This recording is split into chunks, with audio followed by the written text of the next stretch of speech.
Mesdames et messieurs, bonsoir. Les Forces armées canadiennes sont aujourd'hui un leader mondial en termes de proportion de femmes incluses dans ses rangs, de même qu'en termes d'ouverture de tous ces métiers, quels qu'ils soient. We are here today because of over 100 years of hard-fought battles by those who came before us. And my generation and our future generations are eternally grateful for what you have done.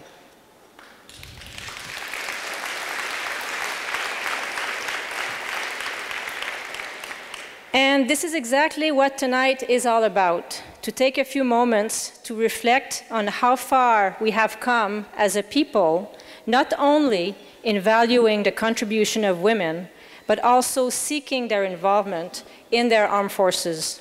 It is clear to me that having women involved in all domains of society has created wealth for our homeland. Look around the world. Countries where men and women both share and contribute equally are the most proper and stable. Societies where women are recognized as full partners have benefited both men and women. So this is not a zero-sum game. This is not a competition between men and women. And this is certainly not about who's better or who is worse than the other one.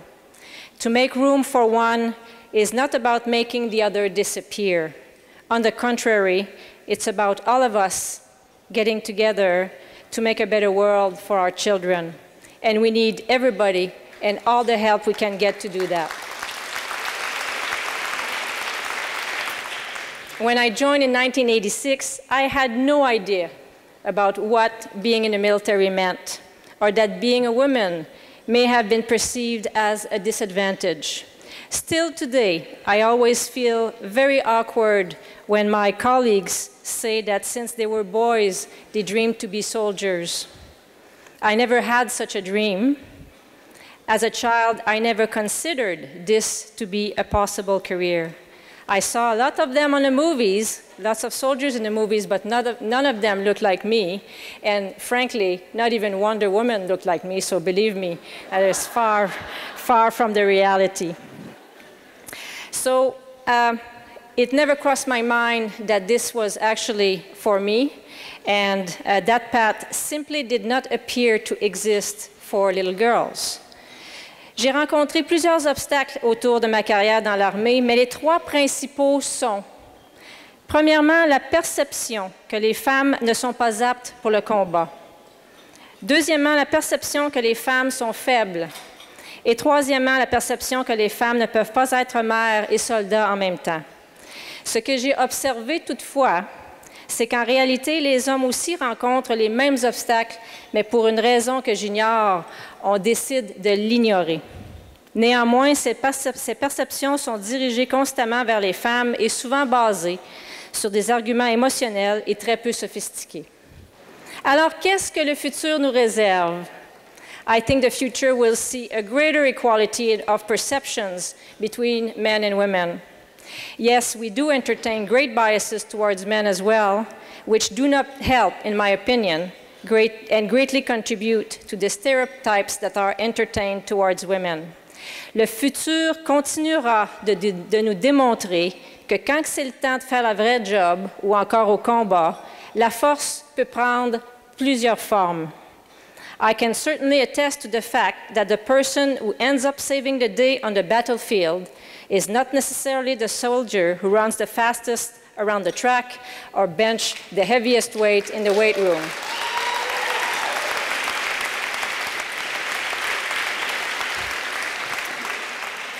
Wars are fought on the battlefield and not around a racetrack. Well-trained and well-led soldiers are the ones who win battles regardless of what their gender is. I had the chance to meet, work, and fight with extraordinary men and women who believed in me and entrusted me with difficult things to do, and that made all the difference.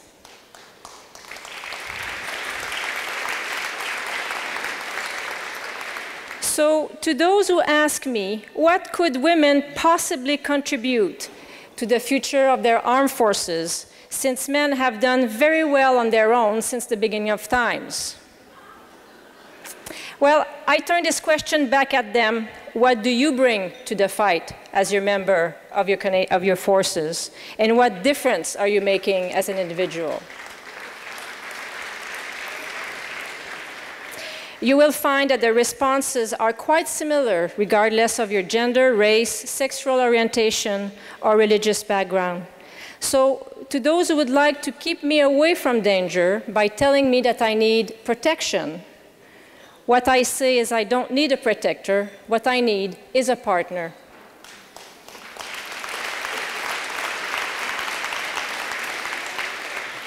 Je perçois donc un futur où les obstacles que j'ai rencontrés dans ce règne des perceptions des rôles attendus des hommes et des femmes dans notre société s'estomperont graduellement. Que mon fils et ma fille qui servent présentement dans les Forces armées canadiennes seront libres d'apporter leur contribution à leur juste valeur tels qu'ils sont.